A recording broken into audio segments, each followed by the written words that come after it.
En clé pour marquer le coup et envoyer un message fort aux dirigeants de la communauté économique des États de l'Afrique de l'Ouest. Dans un communiqué publié ce 22 décembre 2024, le Collège des chefs d'État de la Confédération des États du Sahel, d'un ton ferme et sans concession, a rejeté catégoriquement les résolutions prises lors du dernier sommet de la CEDEAO, notamment celle qui vise à proroger de 6 mois le retrait des 3 pays. La qualifiant de tentative dilatoire, l'AES décrète un état d'alerte maximale pour contrer toute menace. Quelle est la pertinence de la démarche des chefs d'État de la Confédération de l'AES? Est-ce à dire qu'il n'y a plus de chance pour une quelconque médiation ou encore une approche diplomatique visant à ramener les 3 pays au sein de la CEDEAO?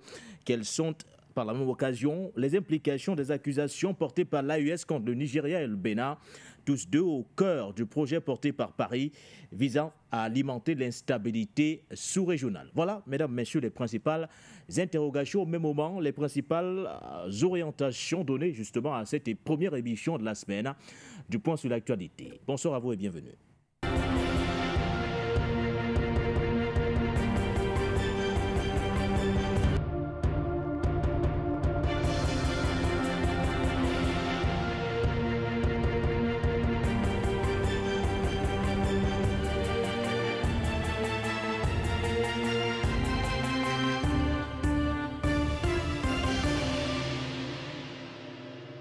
Un ton presque martial, ferme et sans concession. Le résumé du communiqué rendu public par le Collège des chefs d'État de l'AES est donc venu lever tout équivoque sur ce qui, non, ou du moins sur ce qui était brandi entre autres comme étant le délai supplémentaire accordé justement aux autorités de l'AES, du moins juste après, vous vous souvenez justement de ces résolutions prises à l'issue de ce sommet de la CEDEAO. Un délai supplémentaire de 6 mois avait été accordé aux chefs d'État de l'AES pour que ces derniers essaient de revoir leur position. Eh bien, elle n'en sera absolument rien. La faute à un communiqué rendu public tard, ce 22 décembre 2024. On parle bien sûr de ce caractère irréversible de ce retrait de l'AES, mais à côté justement de ces précisions clairement mises sur la table, il y a ce niveau d'alerte maximale qui a été décrété par le président Assimi Goïta, le président Ibrahim Traoré, tout comme le général de brigade Abdourahmane Tiani. Quelles implications faut-il voir d'un autre côté sur les accusations portées contre le Nigeria ou encore le Bénin? Ces 2 pays qui, selon l'AES, portent aujourd'hui le projet de déstabilisation visant notamment à tirer vers le bas les dynamiques de souveraineté impulsées au sein de l'AES. Nous tenterons de mieux cerner les contours de ces différentes interrogations, ceci aux côtés de nos invités. Dans quelques instants, nous aurons du côté de Ouagadougou retrouver Nabaloum Abdoulaye, qui est le président de la Confédération des associations et mouvements panafricanistes de l'Afrique de l'Ouest. Mais bien avant de mettre le cap du côté de Ouagadougou, en présentiel avec moi sur ce plateau, le consultant permanent de cette émission du Point sur l'actualité, Patient Parfum d'Homme, est toujours prêt. Merci à vous, doyen. Bonsoir et bienvenue. Bonsoir, Baudelaire Nguéné, le prince de ma tombe. Bonsoir à nos nombreux téléspectateurs et téléauditeurs qui sont des millions de fidèles qui nous suivent tous les jours, surtout tous les soirs, avec cette tranche d'antenne qu'ils affectionnent tant. À nos valeureux techniciens, je dis bonsoir. À tout le peuple africain qui observe avec beaucoup d'inquiétude, n'est-ce pas, cette évolution de tension entre l'AES et les États de la CEDEAO. Oui. Je pense que plus que jamais, il faut tirer la sonnette d'alarme pour que, au-delà de la vigilance qui doit être de mise pour ne pas permettre que des gens profitent de cette situation pour déclencher des situations qui ne seraient pas du tout convenables aujourd'hui, il faut quand même dire et rappeler aux uns et aux autres qu'il faut mettre bas la terre. Il faut mettre bas la terre parce que personne ne peut aujourd'hui se satisfaire d'une quelconque guerre entre les États de l'AES et soit le Nigeria, soit le Bénin. C'est du moins la chose que nous souhaitons le moins. Oui. Donc, merci une fois de plus pour cette invitation. Merci à vous, patient parfait d'homme. Nous aurons l'occasion de faire le tour justement de cette thématique qui est d'ailleurs la principale, seule et unique thématique de la soirée, ce communiqué lu à la télévision nationale par le porte-parole du Conseil national pour la sauvegarde de la patrie. Le communiqué signé par ce collège des chefs d'État, président général d'armée Assimi Goïta, capitaine Ibrahim Traoré ou encore le général de brigade Abdourahmane Tiani. Ça y est, cette fois c'est officiel, l'AES dit avoir définitivement tourné le dos à la CEDEAO. Il n'y a plus de place pour une quelconque médiation ou encore pour une quelconque approche diplomatique, selon bien sûr ce communiqué qui a été rendu public, mais à côté justement de ce caractère irréversible de ce retrait de l'AES, il y a ce niveau d'alerte maximale décrété par les 3 chefs d'État. En gros, l'AES se tient prête pour faire face à une quelconque menace. Prenons le communiqué du général de brigade, ou du moins du colonel-major Amadou Abdraman. Déclaration du Collège des chefs d'État de la Confédération des États du Sahel, AES.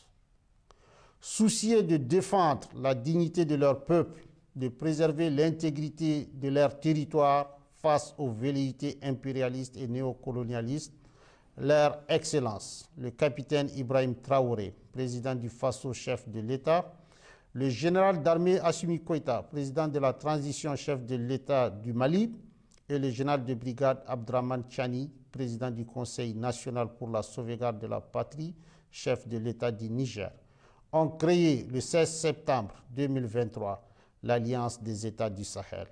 Ce nouvel élan décisif, porté par une volonté commune d'accéder à une souveraineté véritable et d'amorcer une réelle dynamique des peuples, s'est renforcé suite au retrait des 3 pays de la communauté économique des États de l'Afrique de l'Ouest, CEDEAO, le 28 janvier 2024, et la création de la Confédération des États du Sahel, AES, le 6 juillet 2024. Le Collège des chefs d'État de la Confédération AES constate que, depuis l'adoption de cette nouvelle posture stratégique, portée par des aspirations légitimes à la liberté et la paix, la junte française impérialiste sentant ses intérêts menacés, appuyée par certains chefs d'État de la sous-région, tente désespérément de porter un coup d'arrêt à la dynamique émancipatrice enclenchée par l'AES. En réitérant le caractère irréversible et immédiat du retrait des pays de l'AES de la CEDEAO, dans sa déclaration du 14 décembre 2024, le Collège des chefs d'État de l'AES considère à juste titre la décision de proroger pour 6 mois le retrait du Burkina, du Mali et du Niger de la CEDEAO comme étant une énième tentative qui permettrait à la junte française et à ses supplétifs de planifier et de conduire des actions de déstabilisation contre l'AES.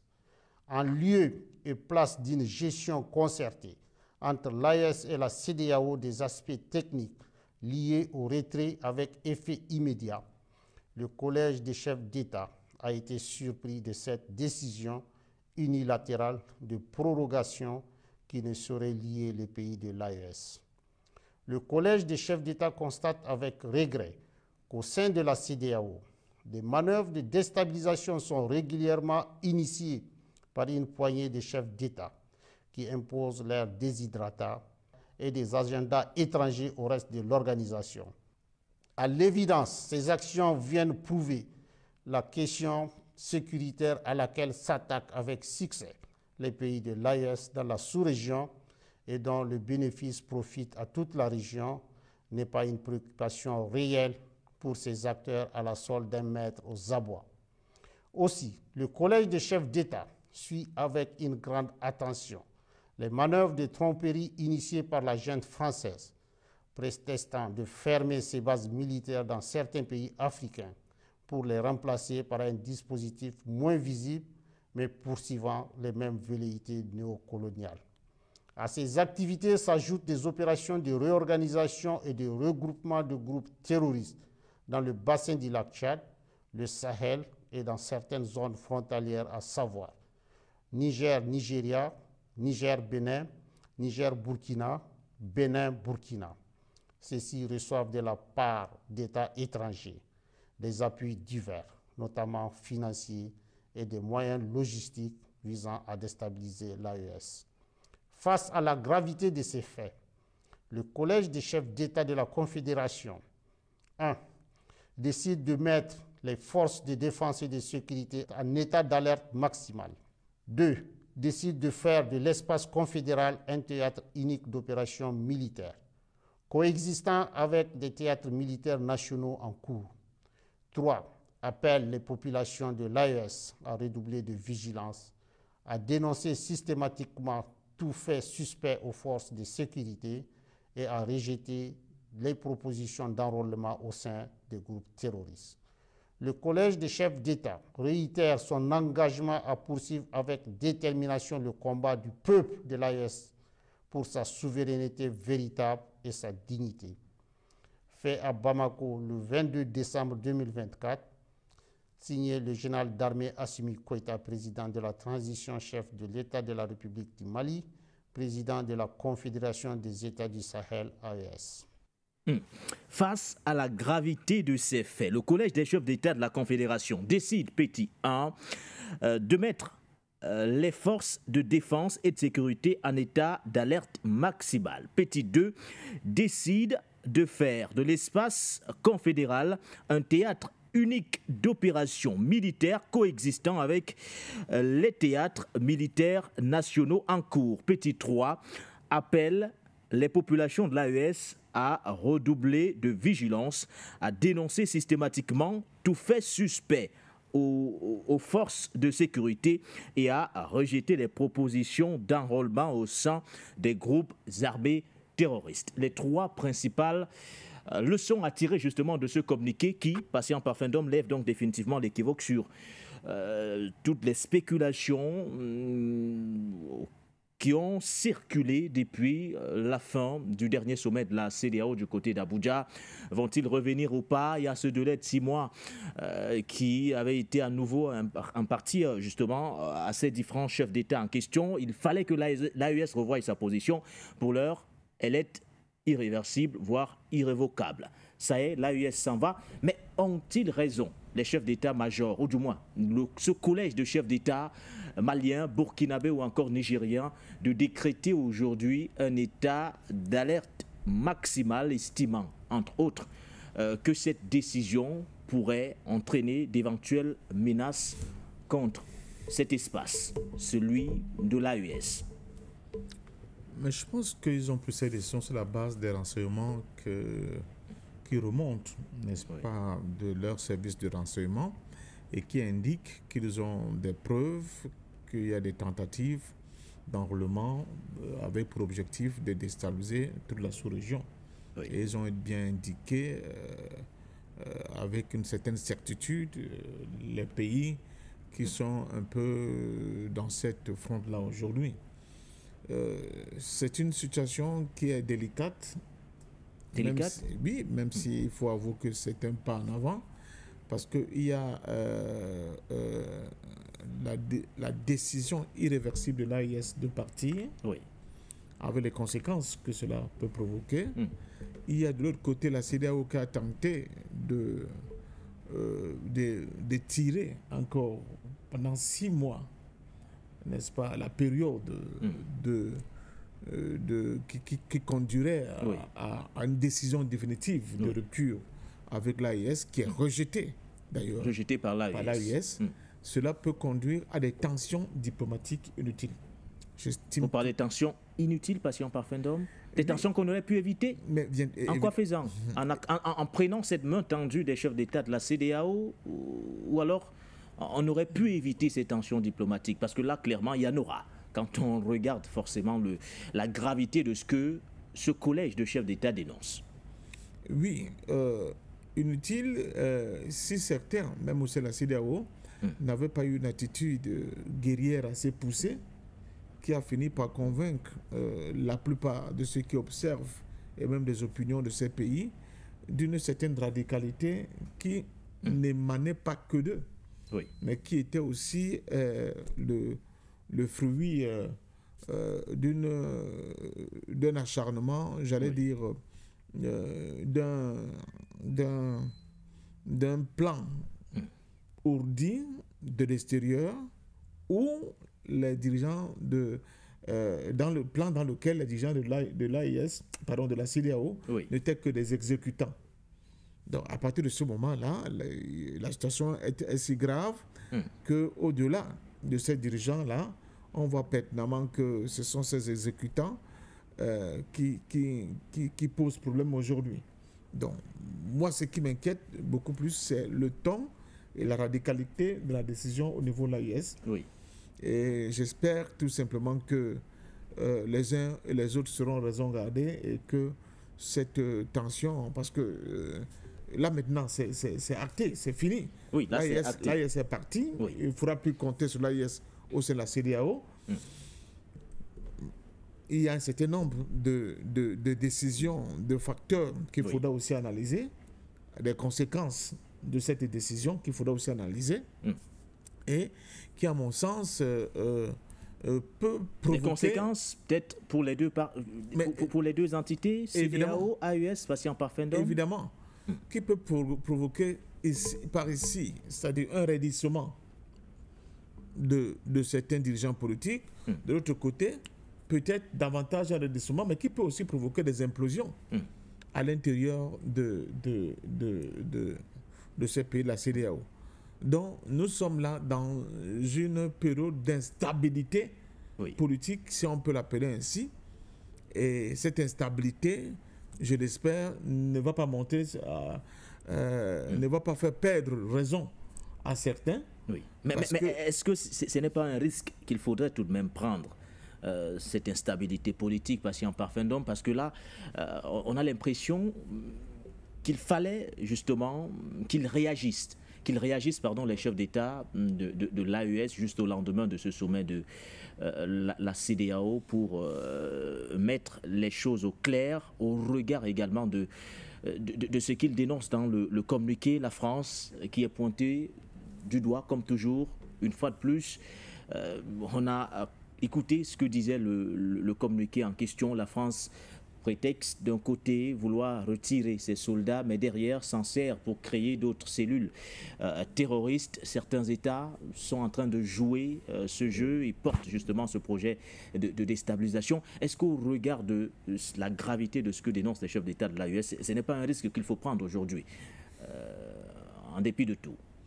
Oui, comme je vous l'ai dit, il se base sur un certain nombre de rapports qui leur sont parvenus de la part de leur service de renseignement qui indiquent quand même que la menace française n'est pas définitivement éloignée de leur espace.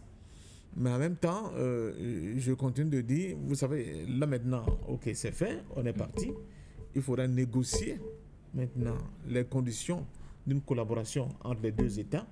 Si cette négociation se déclenche ou bien s'amorce dans un climat de tension et de suspicion permanent, ça peut ne pas aboutir à des résolutions où les deux parties ne se regarderaient plus en chien de faïence ou bien en ennemi mortel, mais comme des gens dont chacun a décidé de prendre son chemin, mais pour autant laisse libre cours à certains passerelles. L'AIS l'a déjà dit, mais je ne suis pas sûr qu'avec le temps de se communiquer au niveau de la CEDEAO, il n'y a pas certains qui vont se sentir un peu froissés. C'est ça. À vous écouter, vous avez gardé cet espoir, aussi minime soit-il, que les deux entités cessent de se regarder en chien de faïence. Mais avec ce communiqué, on a un ton sans concession. Voilà. Et d'où votre crainte, patient parfendum? Oui, l'Afrique n'a pas le droit de se payer une nouvelle guerre. L'Afrique n'a pas le droit de se payer une nouvelle guerre. Parce que, admettons qu'il y a des provocateurs qui attaquent l'AES. Et que l'AES réagisse en faisant prévolant un droit de poursuite qui les obligerait, par exemple, à rentrer dans un pays comme le Nigeria pour continuer les combats. Et que l'armée nigérienne réagisse, ou bien, je ne sais pas, béninoise, je ne sais pas laquelle. c'est une situation qui n'est pas du tout bonne pour l'Afrique. Elle n'est pas du tout bonne. Je pensais que j'avais Même insisté. si pour l'heure, il ne parle pas d'une attaque frontale, on essaie de prendre des mesures sécuritaires, Oui. De mettre tout le monde en état d'alerte maximale pour éviter, ou du moins pour contrer d'éventuelles menaces. Oui, mais- c'est ce qu'ils disent Oui, mais dans leur communiqué. le communiqué est clair. Il y a des gens qui ont un projet de Oui. tenter de déstabiliser l'AIS, d'autant plus que maintenant la décision est irrévocable Oui. de leur départ. Le communiqué est clair. Donc, je souhaite tout simplement que cela ne se passe pas comme ça. Ça veut dire qu'on laisse les deux entités, qu'on n'en fasse pas, je ne sais pas, un problème de casus belli. Bon, qu'on laisse l'AIS évoluer et que la CEDEAO essaie de, comme ils le promettent, de consolider leurs acquis, si acquis il y a, mais qu'entre-temps, on donne la possibilité au peuple des deux entités de continuer de se fréquenter, de commercer, d'avoir des relations solidaires et fraternelles pour ne pas mettre le pied dans un truc qui risque de déclencher encore une situation qui sera vraiment pas du tout en la faveur de l'Afrique aujourd'hui. Je vous dis, toutes les menaces qui peuvent planer sur un espace, il y a les maladies, il y a la pauvreté, il y a la misère, mais la guerre est la menace ultime. Oui. Parce que quand elle se produit, quelque part, les autres conséquences ne sont... elles vont tout simplement soit s'amplifier, soit se déclencher en chaîne, parce qu'elles sont la conséquence de la première, qui est cette guerre-là. Donc, j'espère que les dirigeants de la CEDEAO vont vraiment mettre bas la terre, ne vont pas aller dans une espèce de faire parler leur orgueil. Oui. J'espère que les dirigeants de l'AIS, en appelant à la vigilance leur population, sauront aussi, à mon sens, doser le type d'informations et de réponses qu'ils peuvent apporter à une quelconque déstabilisation de leur entité. Voilà. Mais pour sortir de l'OIA. Une fois de plus, bon, l'Afrique constate qu'il y a des évolutions qui sont ce qu'elles sont, en espérant tout simplement que l'AIS portera tous les fruits de tous nos espoirs et que la CEDEAO sera se remettre en cause pour prendre ses responsabilités, parce que au-delà de tout cela, ce que nous souhaitons, c'est le décollage enfin réel de l'Afrique par le biais de la reconquête de sa souveraineté. Merci à vous, patient parfum d'homme. Nabaloum Abdoulaye, vous nous rejoignez sur les antennes de For You Media Africa. Vous êtes à Ouagadougou, vous êtes au pays des hommes intègres, à Burkina Faso. C'est un plaisir de vous avoir une fois de plus. Nabaloum, je rappelle que vous êtes le président de la Confédération des mouvements et associations panafricanistes de l'Afrique de l'Ouest. Alors Nabaloum, vous nous prenez au moment où nous évoquons justement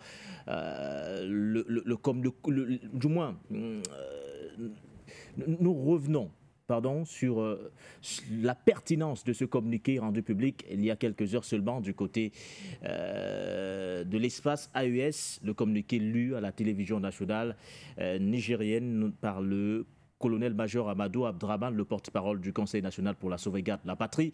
Un communiqué signé justement par les 3 chefs d'État de la Confédération de l'AES, Mali, Niger ou encore Burkina Faso.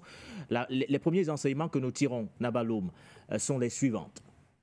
On ne parlera plus d'une éventuelle réintégration de l'AES, ou du moins des pays de l'AES au sein de la communauté économique des États de l'Afrique de l'Ouest. Ça, c'est une équivoque. Ça, c'est une évidence. L'équivoque a été levée à ce niveau.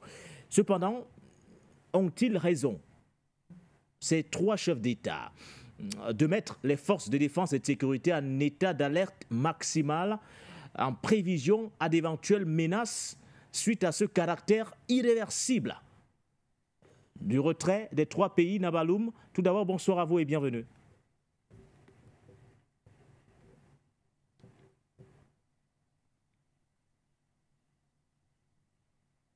Alors, est-ce qu'il me reçoit, Nabaloum Abdoulaye?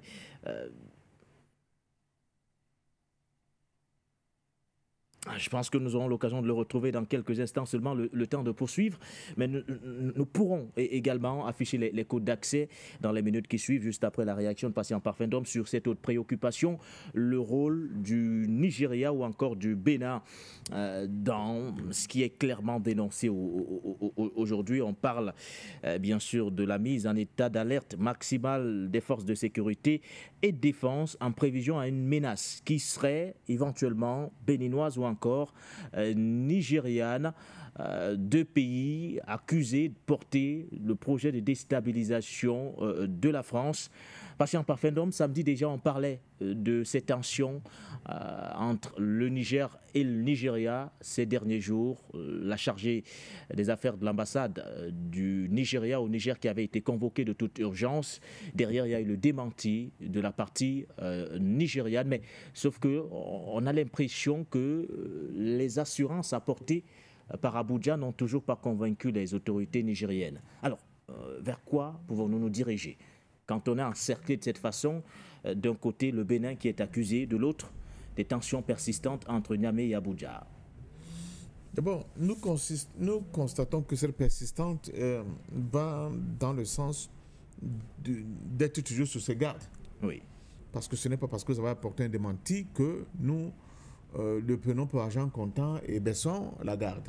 La vigilance étant de mise, il faut toujours dire à l'adversaire que nous sommes plus que jamais vigilants et veillés. Oui. Et nous scrutons et regardons cette situation nouvelle créée par vous, oui, avec beaucoup d'attention, avec beaucoup de mesures pour qu'on ne soit pas surpris. Je crois que cette insistance participe de cette démarche-là. Oui. Bon, mais maintenant, ce qui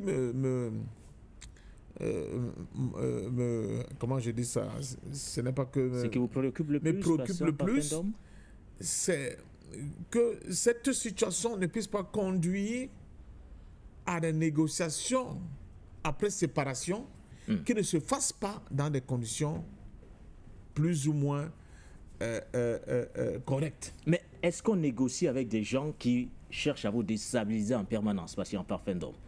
Parce que là, c'est vrai qu'on a évoqué les cas du Bénin ou encore du Nigeria. Mais dans l'ensemble, on a l'impression que c'est toute la CEDEAO qui est embarquée dans ce projet de déstabilisation de l'AES, Patient Parfum d'Homme. Quelle est la place qu'on pourrait éventuellement, quelle est la chance qu'on pourrait laisser à une négociation dans un contexte permanent de tentative de déstabilisation? Très bien. Écoutez, avec la France, ce fut facile. Nous ne négocions pas. Oui. Vous êtes loin. Nous n'avons rien qui nous lie. Donc, rentrez chez vous, French go home, et c'était facile. Oui. Avec un pays, par exemple, comme le Sénégal, ou bien un pays comme la Côte d'Ivoire, ou bien même, pour le cas du Niger, Oui, le Nigeria, il y a des problèmes. Ils ont des frontières communes. oui. Ils ont... Même des peuples à des un niveau. Voilà. Ils ont une histoire commune pour la plupart même. Oui. Ils ont des cultures communes. Ils ont des économies qui sont plus ou moins imbriquées à des degrés divers. Oui. Vous ne pouvez pas faire semblant comme si c'est rien du tout. C'est beaucoup de problèmes à la fois. Donc, moi... Donc c'est facile de dire à la France de partir, Oui. contrairement aux autres, qui Parce sont que- frontaliers, avec qui vous partagez une histoire commune, avec qui vous partagez des frontières communes, du moins un espace commun, Patient Parfum d'Homme. Parce que avec les autres, j'espère, vraiment j'espère, et je souhaite que la CEDEAO comprenne que chat échaudé et craignant l'eau froide, les gars de l'AIS, pour l'instant, ne sont pas du tout dans les dispositions à continuer à coopérer avec la CEDEAO. Et que la CEDEAO le comprenne définitivement et laisse ces gars tranquilles. Mais il faut toujours créer des conditions à la fois sociales, économiques, culturelles, je ne sais pas, et tout, Oui. pour qu'au niveau des peuples qui avaient l'habitude de commercer des deux côtés, parce que quand j'entends ce que les gens disent, de toute façon, c'est la CEDEAO qui a perdu, d'accord, la CEDEAO va perdre, certains pays, la CEDEAO qui perdront parce que leur port servait de de lieu de débouché pour les économies de certains États de l'AES, mais en retour aussi, cette situation va créer des situations, des conditions pas du tout faciles pour les peuples de l'AES qui étaient habitués de manière quasi naturelle à un certain mode de fonctionnement et à un style de vie avec eux. Et de jour au lendemain, les politiques vont prendre des décisions d'une radicalité qui risque de créer beaucoup de problèmes. Je peux prendre le cas de la Corée du Nord, de la Corée, après la guerre de Corée, des mêmes peuples qui avaient l'habitude de vaquer, d'aller et de venir. On a créé le 38e parallèle, je crois, et puis c'était fini, avec des conséquences que nous connaissons aujourd'hui. Or, nous, en Afrique aujourd'hui, nous n'avons plus le luxe de nous payer de pareilles divergences entre nos pays, entre nos peuples, parce que c'est très grave. Par contre, on pourrait laisser l'AES, comme elle a décidé, de continuer son petit bonheur de chemin, et de l'autre côté, que la CEDEAO, qui estime que l'AES, les dirigeants de l'AES ont eu tort, qui nous demande le contraire, en essayant maintenant vraiment de renforcer les liens solidaires dont ils vantent tant, dont ils sont dépositaires, au niveau de leur sous-région, mais surtout en déclenchant un cercle vertueux de développement pour la CEDEAO, pour nous démontrer que les gars de l'AES avaient eu tort de partir. Et surtout, de ne plus être des chiens couchants de l'impérialisme, dont, comme on a eu l'impression de le voir pendant ces derniers mois. Donc, je crois que sortir, doyen. Tout l'enjeu se trouve à ce niveau. Moi, ma crainte, elle est au niveau qu'avec ce ton qui a été utilisé, ferme ça veut dire, concession. Et sans concession, que côté l'AES, non seulement on est braqué, mais on a des informations qu'on veut être attaqué. Alors si c'est vrai, et que cela s'avère vrai plus tard, alors là, ça veut dire qu'une fois de plus, l'Afrique n'a pas su tirer les leçons de la marche en avant des autres peuples. Ça va être une grosse trahison pour l'ensemble des peuples africains qui espèrent beaucoup plus de stabilité pour tenter de faire redécoller leur économie et surtout de enfin gagner leur souveraineté. Il faut donc tout faire pour vos patients parfums d'hommes pour éviter d'avoir une situation semblable à celle du 38e parallèle.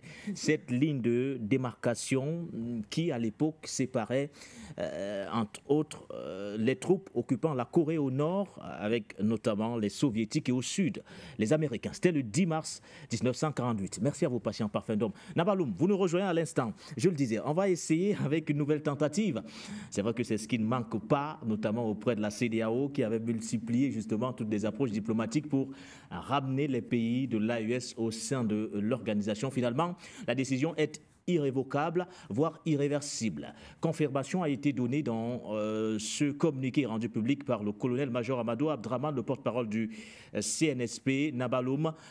C'est d'ailleurs le principal enseignement à tirer de ce communiqué, mais je le disais dans une précédente tentative, Nabaloum, l'autre enseignement principal qu'il faudrait tirer de ce communiqué est la mise en alerte maximale des forces de défense et de sécurité.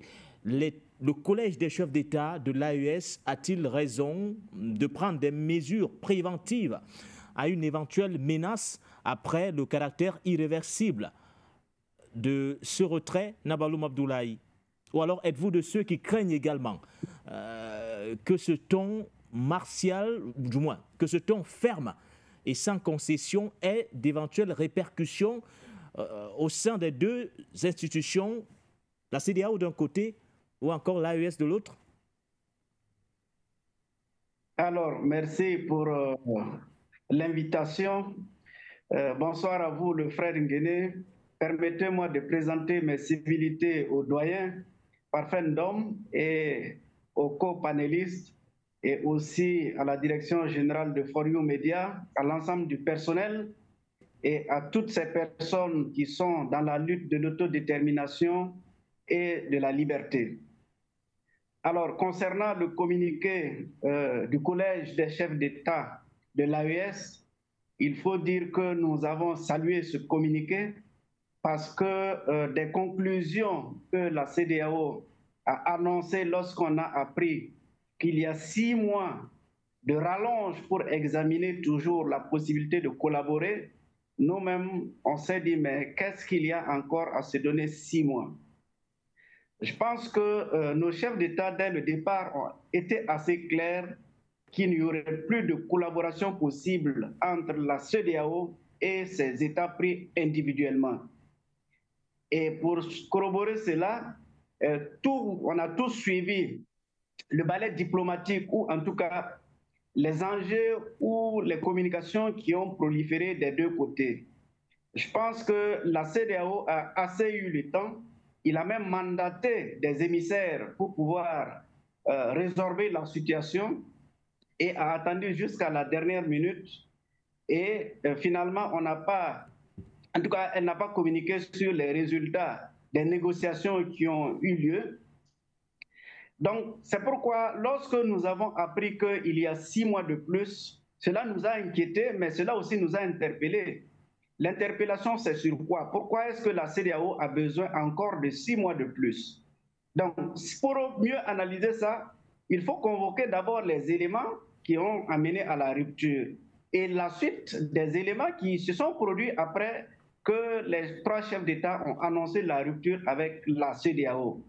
Quand vous prenez des présidents comme Patrice Talon, qui reconnaît ouvertement que eux, à la CEDEAO, ils se sont trompés vis-à-vis de ces pays-là parce qu'ils ont pris des engagements, en tout cas, ils ont pris des sanctions ou des décisions à l'encontre même des peuples de la CEDEAO, et que ces décisions-là, vraiment, on ne sait pas, c'est à titre personnel ou c'est à leur titre de chef d'État qu'ils ont pris ces décisions.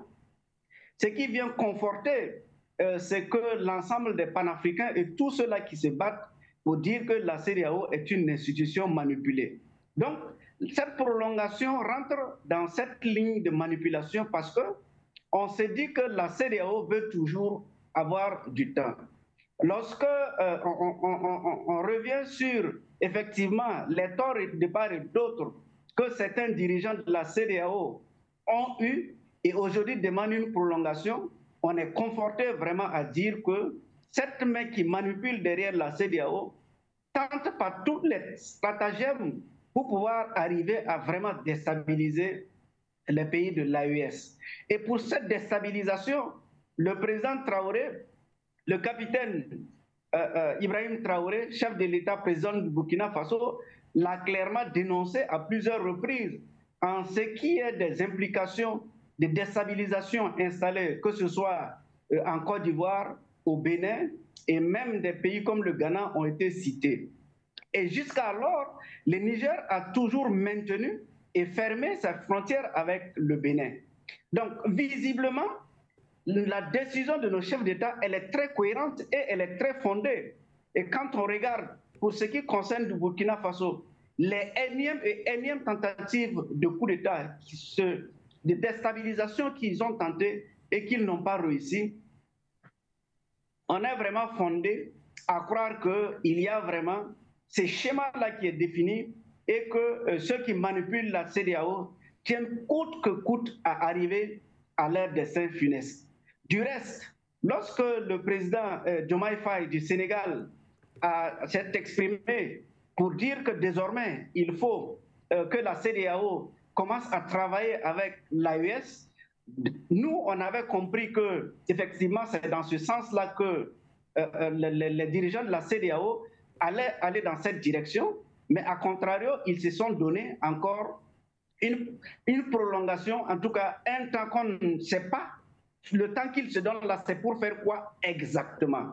D'autant plus qu'il était possible à cette étape-là de dire oui, le Mali, le Burkina, le Niger, d'accord, vous avez créé votre confédération, c'est vrai, on n'a pas apprécié dès le départ, mais bon, venez maintenant, on va discuter dans le cadre de la CEDEAO. Pourquoi cette discussion-là n'a pas été possible et qu'il faille, excusez-moi, et qu'il faille jusqu'à dire il faut se donner un temps. Et pour ce qui concerne effectivement la mise en alerte maximale, nous sommes tout à fait d'accord avec nos dirigeants sur cette alerte-là. Et nous-mêmes, dans les grès, c'est ce que les débats qu'on a eus, c'était dans ce sens. Il faut se maintenir en alerte. Et cette alerte-là, ce n'est pas que la France seulement. Aujourd'hui, on constate que les Américains reviennent en force dans nos espaces, et principalement pour ce qui concerne le Burkina Faso. Lorsque vous voyez les communications, lorsque vous voyez les actions que les États-Unis engagent avec nos autorités, du coup, nous-mêmes, on a quelques inquiétudes pour, en tout cas, les actions de se donner un peu encore plus de crédibilité quand on sait bien que la France n'est pas très loin des États-Unis. Donc, ça me conforte sur ce point parce que je suivais ce matin une analyse sur un média où on parlait de la situation en Syrie, où il est clairement indiqué que la situation en Syrie est une situation qui a été préparée depuis les années 2012 et c'est maintenant que ça se concrétise. Donc nous sommes fondés à croire que la question du Sahel n'est pas simplement une question de terrorisme, mais elle pourrait aller au-delà de cette question de terrorisme-là. C'est pourquoi je partage entièrement l'avis du doyen Parfait Ndom sur la question que l'Afrique, si elle rate cette occasion, vraiment pour nous les panafricains, ça va être, je ne sais pas comment il faut qualifier cette situation. Parce que lorsque vous regardez l'ensemble des populations, que ce soit dans la zone du Sahel comme dans les autres parties de l'Afrique, les populations sont en tout cas d'accord avec la vision, sont d'accord avec la façon de gouverner et la façon de faire des dirigeants de l'AES. Pourquoi est-ce que nous avons des marionnettes qui ne veulent pas vraiment aller dans le sens de servir les peuples, mais de jouer le double jeu dans leur propre intérêt et servir l'impérialisme? Donc c'est une situation vraiment très regrettable que nous voyons avec cette situation de la CEDEAO, et nous pensons que les dirigeants de l'AES doivent en tout cas aller encore davantage pour renforcer le cadre de l'AES, pour lui donner toutes les forces nécessaires, parce que cette vigilance-là, nous devons l'observer et nous pensons que nos dirigeants sont sur la bonne voie. Et j'en appelle à tous ceux-là qui sont dans la lutte d'autodétermination et de libération, ceux-là qui sont épris de souveraineté et d'indépendance. C'est maintenant qu'il faut élever les voix pour soutenir l'AES, pour soutenir ces trois dirigeants-là qui ont marqué la ferme volonté et l'engagement de marquer les premiers pas de libération effective de l'Afrique. Alors Nabaloum, vous saluez en gros la principale décision de l'AES, celle de se retirer de la CEDEAO. Ça, c'est le caractère irréversible. Mais dans le communiqué, si on s'en tient au fond, il y a ce ton ferme et sans concession. Ne faut-il pas craindre que cette position du Collège des chefs d'État de l'AES entraîne la sous-région dans d'éventuelles crises diplomatiques, un scénario aujourd'hui que tout le monde voudrait du moins éviter? Alors, je dirais que le ton ferme, nous pensons que c'est le ton qu'il faut utiliser. Lorsque vous êtes dans une construction, il faut être ferme dans votre construction. Nos trois dirigeants ont analysé la situation et ils ont trouvé que le moment était idéal pour poser un nouveau cadre. Et ce nouveau cadre-là, c'est une réalité qu'ils veulent former. Ils ont été convaincus par plusieurs éléments. Et les populations même les accompagnent, adhèrent à cette vision de cette nouvelle construction. Je pense que ce n'est pas le ton ferme de nos dirigeants qui pose problème, mais c'est l'esprit maléfique ou l'esprit tordu des dirigeants de la CEDEAO ou de la CEDEAO qu'il faut regarder de près. Pourquoi est-ce que les dirigeants de la CEDEAO ne veulent pas de ce cadre de la confédération de l'AES? Pourquoi, en quoi est-ce que le cadre de l'AES pose un problème, que ce soit sur le plan diplomatique, que ce soit sur le plan, je ne sais pas, économique, par rapport aux autres pays de la CEDEAO? Non, je pense que c'est un faux problème pour la CEDEAO. Sinon, les dirigeants de l'AES n'ont pas laissé plusieurs ouvertures, non seulement aux dirigeants de la CEDEAO, mais également aux populations de la CEDEAO. Les mêmes causes qui ont fait que les dirigeants de l'AES sont en train de se mettre ensemble, ce sont les mêmes causes qui sont en train de toucher ces pays de façon individuelle de la CEDEAO. Aujourd'hui, au Bénin, il y a des attaques. Aujourd'hui, au Togo, il y a des attaques. En Côte d'Ivoire, il y a des attaques terroristes. C'est-à-dire, même le Nigeria, il y a toujours des attaques terroristes au Nigeria. Donc, il y a eu un problème qui a fait que des dirigeants ont eu l'initiative, face au problème, de trouver une solution de façon pérenne et de façon dynamique. Alors, pourquoi est-ce que ces autres pays qui commencent à connaître cette situation-là se mettent de côté et ne veulent pas du tout entendre parler de l'AES? Je pense que c'est de ce côté-là qu'il faut regarder visiblement. C'est pourquoi nous sommes tout à fait d'accord, non seulement sur le ton ferme, mais l'appel à vigilance que nos dirigeants ont lancé par...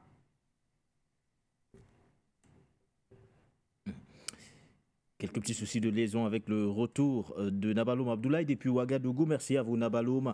Alors, avant d'aller au standard, on rappelle que les forces armées des 3 pays membres de l'AES ont... Les forces armées, voilà, des 3 pays membres de la Confédération ont été placées en état d'alerte maximale pour contrer toute menace, qu'elle soit interne ou alors externe. L'AES a également annoncé la mise en place d'un théâtre unique d'opérations militaires couvrant l'ensemble de l'espace confédéral, ce qui permet une coordination renforcée face aux défis sécuritaires communs tout en maintenant les opérations militaires nationales. Par ailleurs, un appel a été lancé aux populations pour redoubler de vigilance et collaborer étroitement avec les forces de défense et de sécurité. Elles sont notamment invitées à signaler tout comportement suspect et à rejeter catégoriquement toute tentative d'enrôlement dans les groupes armés et terroristes. Alors, un autre constat clair se dégage, peut-être avant d'aller au standard patient par fin d'homme. Les tensions aujourd'hui entre l'AES et la CEDEAO démontrent à suffire des divergences profondes qui existent entre les 2 entités, notamment sur les questions de souveraineté et de gouvernance régionale. Oui, je pense que tout le monde comprend parfaitement que d'un côté, dans la CEDEAO, il y a les gens qui veulent continuer à se conformer à un mode classique de gouvernance où les dirigeants sont issus des élections, par exemple, où ils ont des relations plus ou moins, j'allais dire, moins tendues avec l'impérialisme, comme c'est le cas avec la plupart de ces pays. Même quand il faut, par exemple, demander le départ des troupes françaises de leur sol, vous voyez que le discours n'est pas le même, que ce soit à Dakar, à Abidjan, par rapport aux États de l'AES. Oui. Donc là, on sent que ils ne sont pas pour une cassure de radical, oui. Ils sont pour, mais parce qu'ils ont été formatés ainsi, pour une certaine, pas distanciation, mais j'allais dire attitude de diplomatique dans les relations qui doivent toujours être maintenues avec l'Occident, oui. Alors qu'avec l'État de l'AES, c'est une rupture définitive et irrévocable, premièrement. Deuxièmement, il y a aussi la question que les gars de l'AES, pour la plupart de ces hégémons, ce sont des militaires. Et n'oubliez pas qu'au niveau de la CEDEAO, ce sont des civils qui sont au pouvoir. Et là aussi, il y a une autre... je t'aime moi non plus, qui s'installe et qui ne tient pas compte des avis des populations qui ont, dans le cas de l'AES, plébiscité, soutenu, mais surtout accepté que pour cette période-ci, que ce soit ces frères-là en tenue qui dirigent leur pays pour des questions sécuritaires et pour d'autres questions. La question de l'insécurité qui frappe aujourd'hui, par exemple, des pays comme le Bénin, comme un peu la Côte d'Ivoire, mais qui est récurrent au niveau du Nigeria, bien avant même la création de l'AIS, bien avant les attaques contre l'AIS. Le Nigeria, tu étais un centre, un pôle majeur de ces déstabilisations, Boko Haram n'étant que le summum de cette explosion, mais même avant Boko Haram, il y avait toujours des groupes armés qui écumaient surtout le nord du Nigeria, et avec les conséquences que nous connaissons. Donc, je crois sincèrement que nous sommes... Moi, ce qui me chagrine de plus, c'est que le climat n'est pas un climat apaisé. Oui. L'AIS a dit, nous, on ne revient plus, on part pour des gens intelligents, pour des gens qui ont une certaine notion de responsabilité. Je parle de ceux de la CEDEAO. Oui. Il était de bon temps de tout simplement constater que la situation... Mais que vont-ils faire maintenant, les dirigeants de la CEDEAO, puisque leur délai ne tient plus du tout, ce délai de 6 mois supplémentaires? Vont-ils prendre acte du caractère irréversible de cette décision, ou alors vont-ils maintenir dans cette éternelle approche diplomatique visant à ramener leurs frères de l'AES, patient parfait? Non, je crois que pour cette fois-ci, ils comprennent très bien que l'AES ne va pas revenir sur la CEDEAO, que c'est peine perdue. Mais maintenant, qu'est-ce qui va se passer? Parce que la CEDEAO, elle a été claire, elle va continuer à accepter dans son espace les populations issues de la CEDEAO. Oui. Est-ce que la CEDEAO va avoir la même attitude? Pas la première question. On va scruter cela de très près, patient parfait. Et ça, c'est par contre, l'AES envoie déjà des signaux forts. Les ressortissants de tous les autres pays de la CEDEAO pourront circuler librement au sein de l'AES sans difficulté aucune. Bon, rentrons un peu dans le cauchemar et imaginons que la CEDEAO n'accorde pas les mêmes facilités. Mais là, ça sera encore plus compliqué. Ah bon, voilà. Surtout pour les peuples de l'AES. Voilà. Donc, vous voyez que ce sont, je dis, le climat actuel, n'est-ce pas, qui préside cette rupture annoncée-là, n'est pas du tout de bonne facture permettant aux uns aux autres de s'élever et de comprendre que, bon, les autres ne se sentent plus du tout vraiment en sécurité dans notre milieu. Ils ont décidé de partir. Mais au-delà, nous avons les intérêts qui sont largement au-dessus de cette contradiction. Il faut tout faire pour tenir compte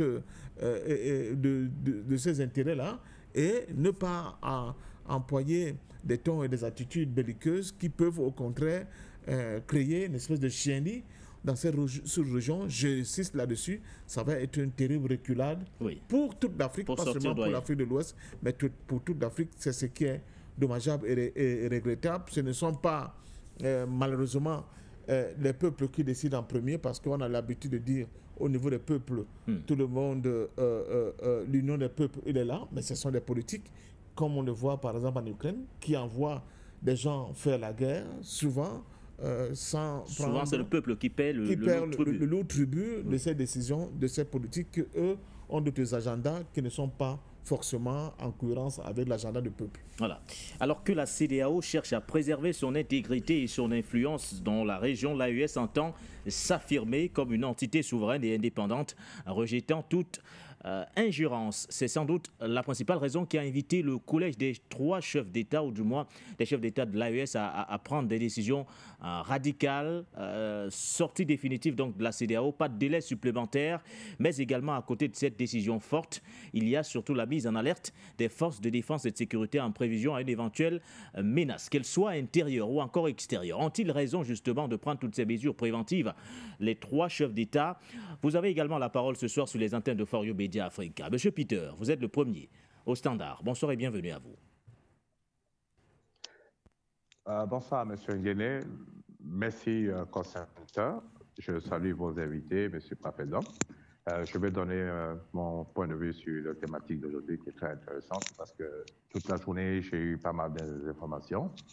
Il s'est trouvé que le Sénat français s'est tenu à huis clos hier ou avant-hier, dans lequel ils ont tenu une réunion secrète parce que, selon eux, il est hors des questions que l'AES sorte de la CEDEAO et que ce serait synonyme.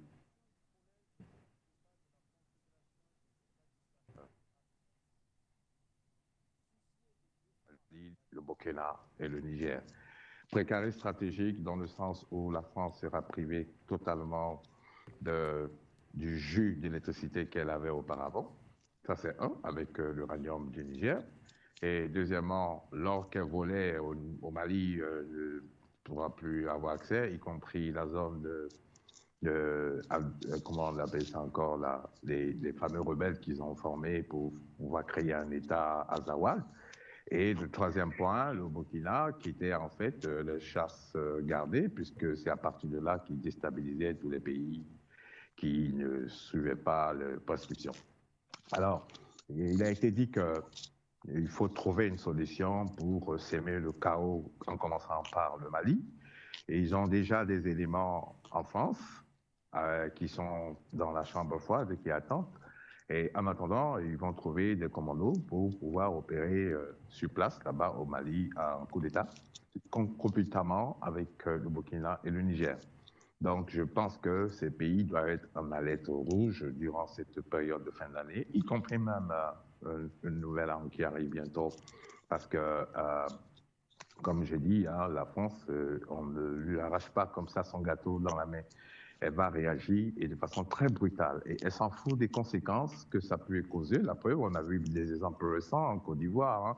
13 000 morts, c'est pas son dada, pourvu que le pillon qu'ils aient mis puisse faire leur affaire. Voilà. Donc, ça veut dire que moi, j'attire l'attention des Africains pour comprendre que les Occidentaux, en fait, l'Occident collectif, n'en a cure de notre bien-être. Tout ce qui les intéresse, ce sont leurs intérêts stratégiques, intérêts industriels, comment ils vont continuer à devenir riches pour que nous, on continue à devenir pauvres.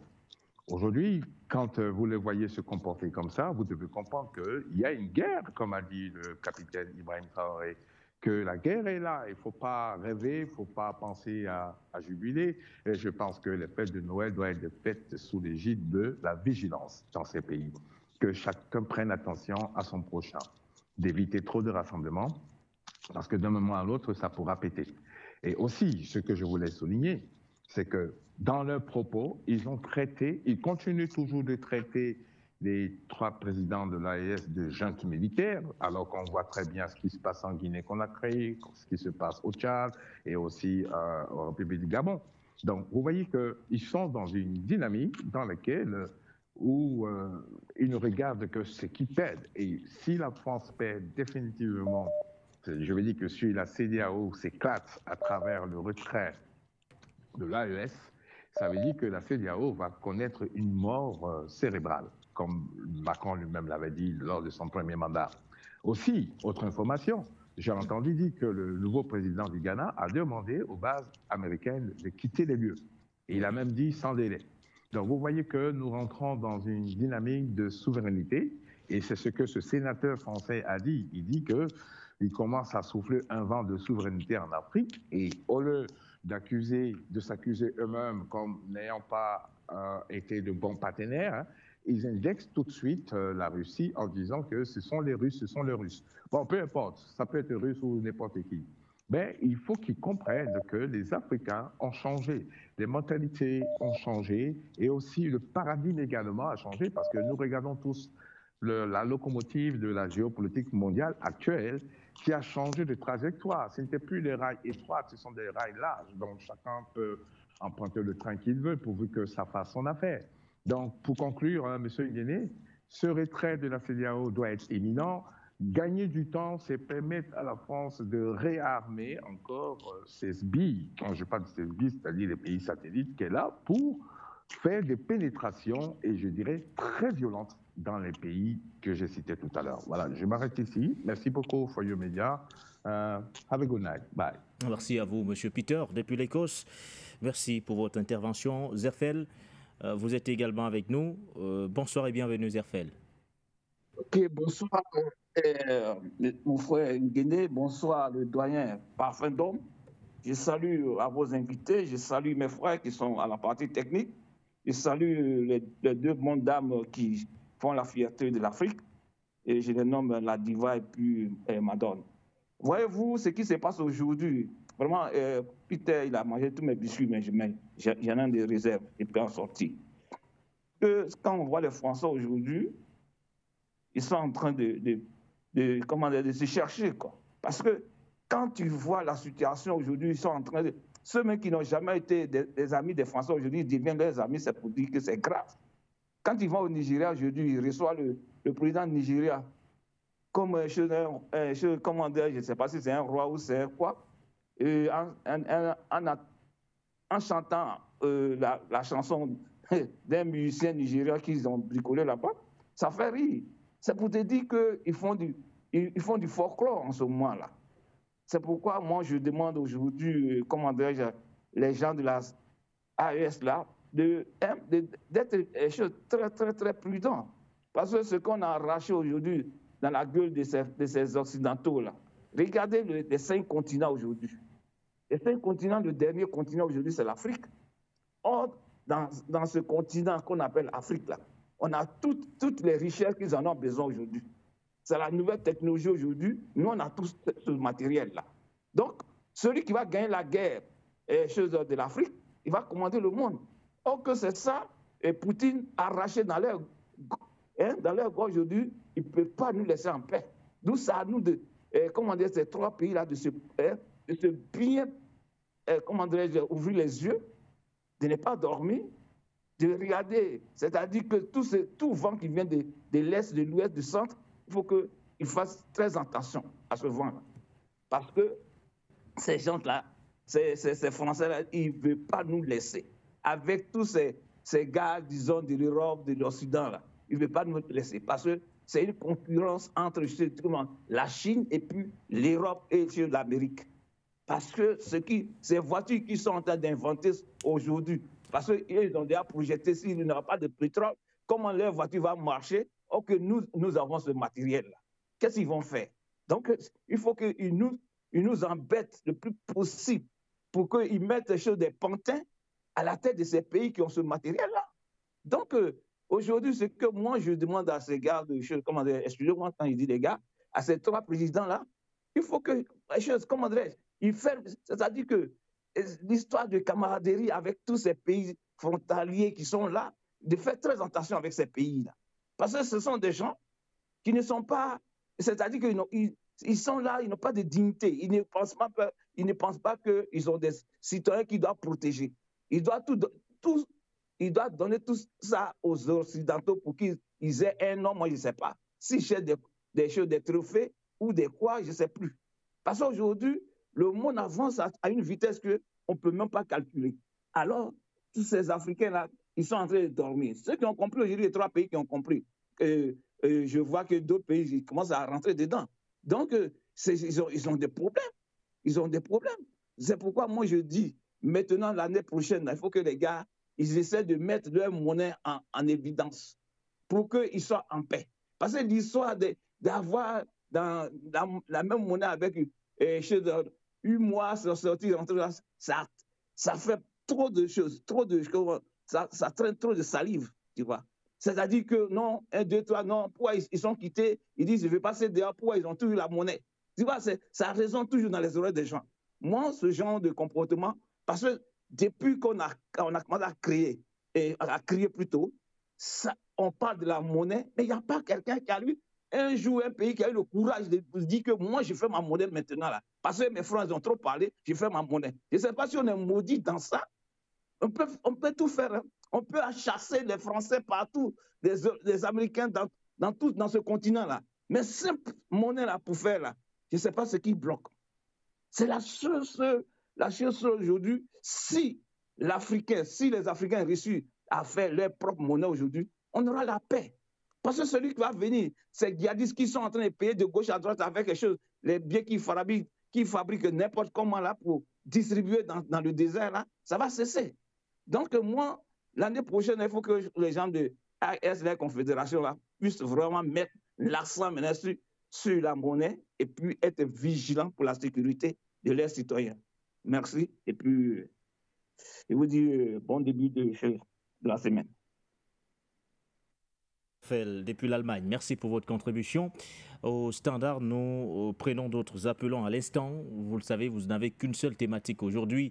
La décision est donc prise. Il n'y aura pas de retour de l'AES au sein de la CEDEAO. Confirmation donnée par un communiqué lu à la télévision nationale par le colonel-major Amadou Abdraman, porte-parole du CNSP. Le collège des trois chefs d'État a été clair et précis. Cependant, à côté de cette confirmation, il y a surtout la mise en état d'alerte des forces de défense et de sécurité des trois armées, ceci en prévision à une éventuelle menace, qu'elle soit interne ou alors externe. Vous avez la parole ce soir. Quelle est votre analyse ou du moins quelles en seront les implications au niveau de la sous-région, de façon générale? Bonsoir à vous et bienvenue. Bonsoir, M. Nguéné, M. l'Arabie de France. Je vous salue grandement. Je salue grandement votre travail quotidien pour l'émancipation du continent africain. Je vous salue grandement pour ce travail et pour ce courage. Je salue grandement le doyen Patient Parfendom, notre doyen qu'on estime de haute valeur et de haut niveau en termes d'analyse et de compréhension de la géopolitique du moment, qui est très, très intense. Et je salue bien sûr tous nos téléspectateurs, tous nos auditeurs. Je salue toute l'équipe technique de For You Media, sans oublier personne et nos confrères sur Zoom. Voilà. Merci, Monsieur Pasteur Parfendom, notre doyen. Merci. Donc, pour intervenir sur le sujet, je vais être très bref et très rapide. Alors, à chaque fois, nous avons le même rengaine des Occidentaux et des Américains. Ce qu'il faut bien comprendre, c'est que nous n'avons ni maître, nous ne quittons ni un maître pour retrouver un autre. Ce qu'il faut bien comprendre, c'est que les Occidentaux et l'Europe en général sont très mécontents du transfert de technologie qu'on a vis-à-vis de nos nouveaux alliés, la Russie et la Chine et tous les autres pays, donc la Turquie, l'Iran. Donc ces alliés-là participent au transfert de technologie et c'est ce qui fâche grandement les Occidentaux et donc les Européens, parce que si nous avons ce transfert de technologie, nous pourrons facilement et très rapidement s'émanciper du joug colonial, néocolonial qui pèse sur nos épaules sur le continent africain et qui tue nos frères et nos sœurs et nos mamans sur le continent africain, car ce sont des gens très malveillants qui ne veulent pas notre bien. Nous l'avons bien compris maintenant et je pense que c'est ancré dans la tête de tous les Africains que les Occidentaux et les Européens sont des gens très malveillants à notre rencontre, à notre endroit. Donc voilà ce qu'il faut garder en tête. Je salue grandement l'AES parce qu'ils ont fait une avancée technologique très rapide et très prononcée. Donc je leur souhaite beaucoup de succès. J'espère que l'AES va tenir le flambeau et va être le ciment d'une nouvelle Afrique et d'une Afrique forte et d'une Afrique qui s'émancipera de toute oppression, quelle qu'elle soit, d'où qu'elle vienne. Voilà. Donc je salue grandement, bien sûr, For You Media qui contribue à ce combat et à tous nos frères panafricains qui luttent pour l'émancipation. Voilà, je vous souhaite une très bonne continuation des programmes. Merci à vous. Monsieur Larbi, merci également à vous pour votre participation ce soir. Le standard reste ouvert pour ceux qui veulent participer à l'émission, commenter le fait d'actualité aux côtés de nos invités Nabaloum Abdullah, India de Ouagadougou, et puis sur le plateau avec moi, le consultant permanent Patient Parfendom. Au standard, nous avons un autre appelant. Allô, bonsoir et bienvenue à vous.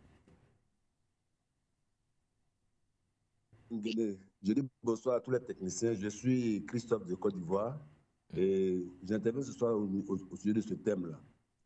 Vous savez, les Occidentaux, surtout la France, ne changent jamais leur manière de faire. Moi, je demande au président des trois États qui forment l'AES qu'il fasse très attention. Vous avez en Afrique, ils nous ont divisés pour pouvoir régner. Il y a des peuples qui sont en Côte d'Ivoire et qui se retrouvent au Burkina. Il y a des peuples qui sont en Côte d'Ivoire et qui se retrouvent au Mali. Je prends l'exemple des lobbies. Il y a des lobbies en Côte d'Ivoire, il y a des lobbies au Burkina. Je prends l'exemple du Nigeria. Il y a des Haoussa au Nigeria, il y a des Haoussa au Niger.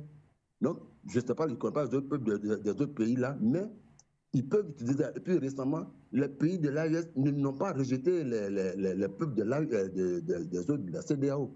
Récemment, ils permettent aux pays au peuple de la CEDEAO, au peuple de la CEDEAO de venir chez eux. Mais qu'il faut faire très attention, parce que c'est ça que les gens veulent utiliser, ces Occidentaux-là. Je donne l'exemple, par exemple, en Côte d'Ivoire, il y a des véhicules qui circulent avec des immatriculations de plaques françaises qu'on voit aller vers le nord, revenir. Ils font des missions vers le nord, vers Odiéné, vers le Ouangolo, régulièrement. Et ceux-là, on ne sait pas qui est là-dedans, des villes qui sont teintées, ils ne sont pas contrôlés aux différents postes de contrôle. Et ça peut être séparé dans les autres pays.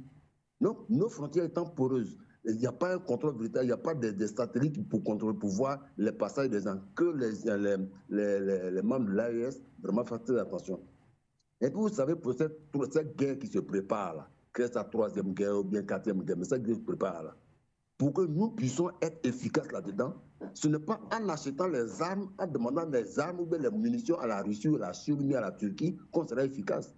Que dès maintenant, les pays de l'AES pensent à l'installation des usines d'armement.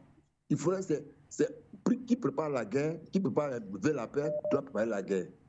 Avant, pour sortir de là, je vais prendre en prenant comme le professeur Bellet comme témoin.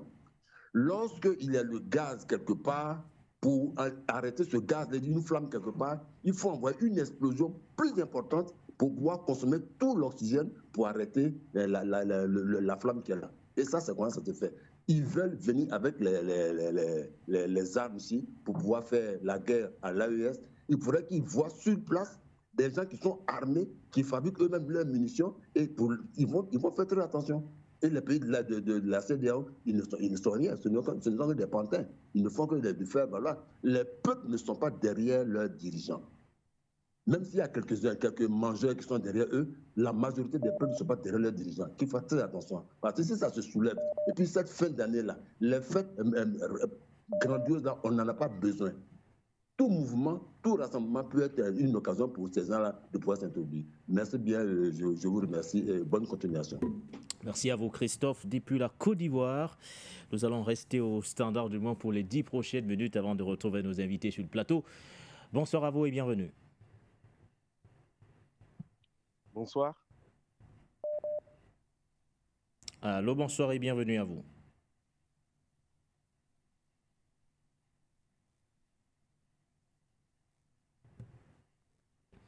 Alors, est-ce que vous nous recevez? Bonsoir et bienvenue sur For You Media Africa.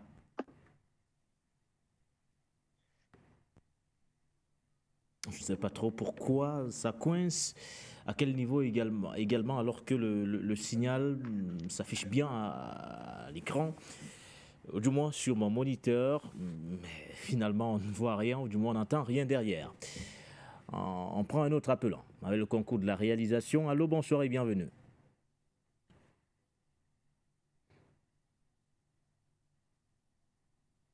Salut, M. Guéné. Bonsoir et bienvenue à vous. Salut à tous les techniciens du For You Media. Salut le doyen Parfait Ngom. Monsieur Guéné, vous avez vu les images que vos techniciens ils ont présentées, les raconter des CEDEAO? Est-ce que ça, là, c'est des Africains? Vos techniciens, ils ont présenté des images de la CEDEAO. Ça, c'est des Africains, ça? Ça, c'est des Africains? C'est les techniciens qui viennent de présenter au For You Media tout de suite la rencontre des CEDEAO. Vous trouvez ça normal? C'est eux qui prennent la décision pour pouvoir nous tuer. Ils sont venus pour nous tuer. La CEDEAO n'est jamais été la CEDEAO des peuples. C'est la CEDEAO d'Emmanuel Macron, avec des impérialistes comme Dramane Ouattara, le président un bataillon. Il faut voir les images. Tout dernier, le président Tinubu, il était en France là-bas. L'AIS ne fait pas les choses là au hasard. Il faut calculer. Le doyen Goma a dit qu'il faut négocier. Nous, on n'a pas à négocier avec la CEDEAO. Ceux qui voulaient venir détruire le Niger. François Compaoré qui a assassiné le juge Nébier, il se retrouve parmi les CEDEAO en Côte d'Ivoire là-bas. Vous trouvez ça normal? Celui qui a assassiné le juge Nébier. Qu'est-ce que fait la CEDEAO? La CEDEAO n'a jamais été la CEDEAO du peuple. Ils attendent un certain moment pour pouvoir nous tuer. Et il faut, Parfait Ngom, il faut savoir que c'est nous, le Mali, le Burkina, le Niger, qui ont travaillé pour développer ce pays-là. Les moutons qu'elles mangent là, ça vient de ce pays, ça vient de chez nous. Les poulets, les quoi, ça vient de chez nous. Les cacahuètes qui sont premiers producteurs de cacao parmi les CEDEAO là, c'est les Burkinabés et les Nigériens et les Maliens qui ont travaillé. Donc, nous, on n'a pas envie de la CEDEAO. On ne veut rien de la CEDEAO. On peut avancer sans la CEDEAO. S'ils prennent des mesures pour nous interdire dans leur propre pays, c'est eux-mêmes qui vont suivre le prix. Pourquoi ils sont en train de prononcer 6 mois, 7 mois, 8 mois?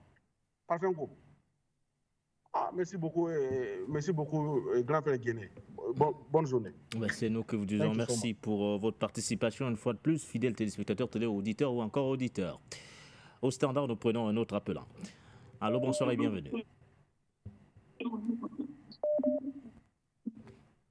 Ok, merci bien. Merci à M. Nguéné, merci à toute l'équipe de Forum Média, merci aux panélistes. Et mon intervention vraiment porte sur la question de la sortie de l'AES dans la CEDEAO. 1 an, plus 6 mois. Bon, moi, je me dis qu'1 an plus 6 mois, les 6 derniers mois qu'ils ont dit, ça ne veut rien dire. Ça veut dire que donnez-nous le temps, on va se préparer pour vous frapper. Voilà, c'est tout ce que ça veut dire. Parce que le problème qui est là, c'est quoi? Derrière eux se trouve un pays agonisant, la France. Agonisant politiquement, économiquement, qui est devenu un nouveau PPTE, pays pauvre très endetté. Donc, eux, ils obéissent toujours à un pays pauvre très endetté. C'est ça la CEDEAO. Bon, maintenant, c'est que moi, je veux seulement faire comprendre que l'AES est au niveau de la guerre populaire généralisée. Voilà, c'est le concept. C'est le concept de la guerre populaire généralisée. Ça veut dire que même nos chiens errants là deviennent des observateurs. Nos chats sur les cases au village là deviennent des observateurs. Et l'histoire nous enseigne. À chaque fois que la France a échoué, il faut qu'elle échoue lamentablement. Et quand elle fuit, elle ne revient plus. Exemple, le Vietnam. Voilà. L'Indochine. L'Algérie. Donc, on se prépare. Il faut que tous les pays de l'AES comprennent que c'est le concept de la guerre populaire généralisée. Voilà ce que j'avais à dire. Toutes les ressources sont utiles à la guerre. Merci à tout le monde. Merci à Forum Média. Vraiment, c'est ce que j'avais à dire. Merci. Ouais, merci à vous. Merci surtout à vous pour vos différentes contributions. Je pense que nous allons encore passer un peu de temps au standard. Ils sont nombreux à vouloir s'exprimer, à vouloir réagir sur la thématique, mais surtout interagir aux côtés de nos invités. Allô, bonsoir et bienvenue.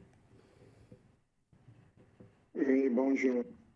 Bonjour monsieur, on vous appelle comment?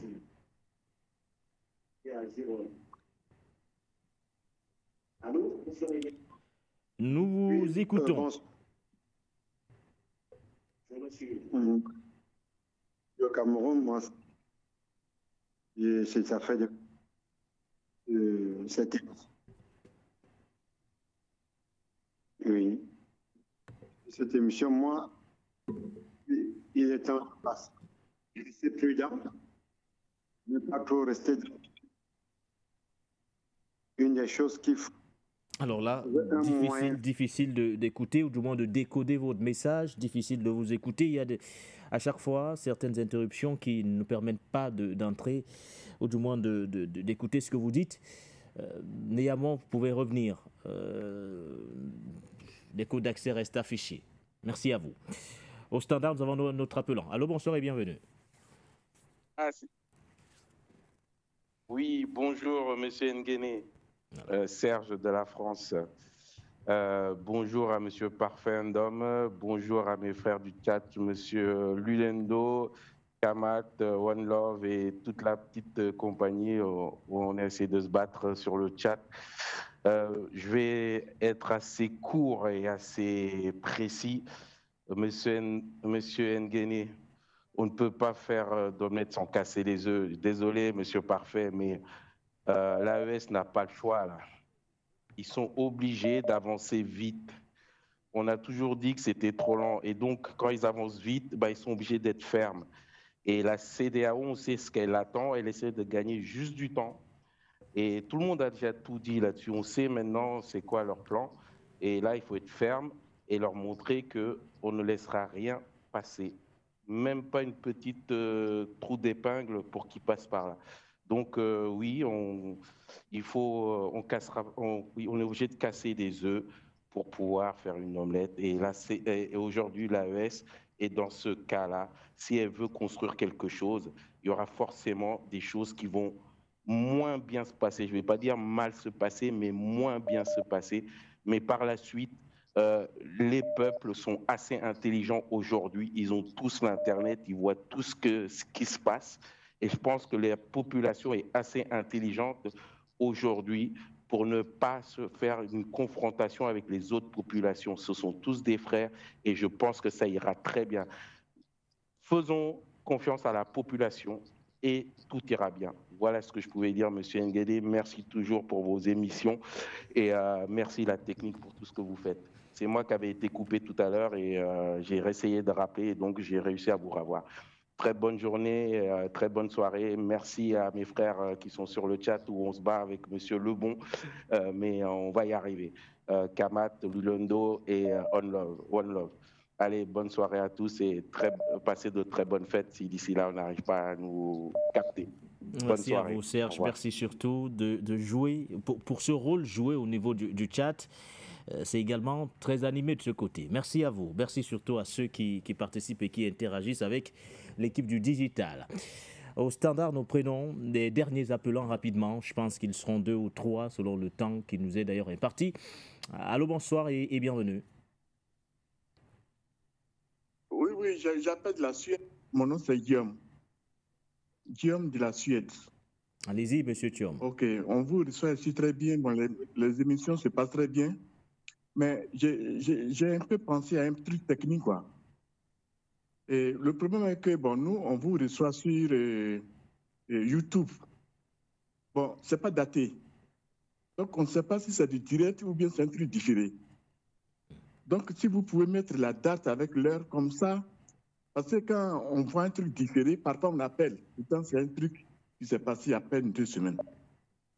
Donc, si au moins vous datez les trucs, c'est-à-dire on voit l'heure et la date, comme ça, on peut savoir que c'est du direct ou bien c'est un truc différé. À tout le monde ne peut pas le savoir. Parce que nous, on voit seulement on suit vos émissions sur Internet, sur YouTube. Donc, ça, c'est très important. Voilà. Si vous datez, vous mettez l'heure à laquelle vous faites les émissions et tout ça, ça peut vraiment nous aider, quoi. Merci. C'était ça. Merci surtout pour ce retour très instructif. Je pense qu'on va noter tout cela dans un coin avec le concours justement de l'équipe qui se charge du digital. On aura l'occasion d'améliorer certaines choses pour que du côté de la Suède ou du moins partout ailleurs à travers le monde, vous puissiez suivre les émissions de For You Media Africa. Un avant-dernier appelant, si vous voulez, je veux le dire comme ça. Bonsoir à vous et bienvenue. Ok, vous allez bien? Ouais, très bien, nous allons super bien. For You Media Africa, ça va? Ouais, super bien. Vous allez bien? Pour la 3e fois, une fois de plus, nous allons bien. Oui. Ouais, c'est le patriote de l'AES là, quoi. Depuis au Niger. Ok. Vraiment, nous ici, on est engagés. On aimerait que la jeunesse africaine ici prenne notre exemple. Car nous, on est déterminés. On a cherché les bases françaises qui sont là au Niger. Donc, ok. Vraiment, nous ici, on est engagés. On aimerait... Alors, j'ai l'impression qu'à chaque fois, vous cherchez à vous réécouter à la maison. Allez-y simplement, donnez votre point de vue.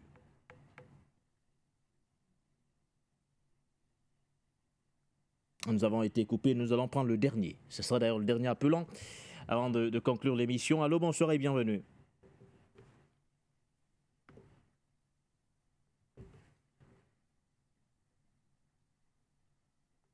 Difficile d'avoir ce dernier appelant, mais je pense qu'on va faire un dernier tour rapide, peut-être un mot de fin, patient parfum d'homme, au regard justement des implications de cette sortie du collège des chefs d'État de l'AES. Vous avez exprimé vos craintes, mais à côté, la dynamique de souveraineté semble plus que jamais en marche aujourd'hui. Personne ne peut la stopper, en dépit justement de toutes les menaces de déstabilisation qui se pointent à l'horizon. Les chefs d'État ont raison aujourd'hui d'adopter, vous avez suivi les réactions de certains appelants, d'adopter justement cette posture. Il y en a d'ailleurs qui disent qu'on ne peut pas faire d'omelette sans casser les œufs. Patient parfum d'homme, j'aime bien la métaphore.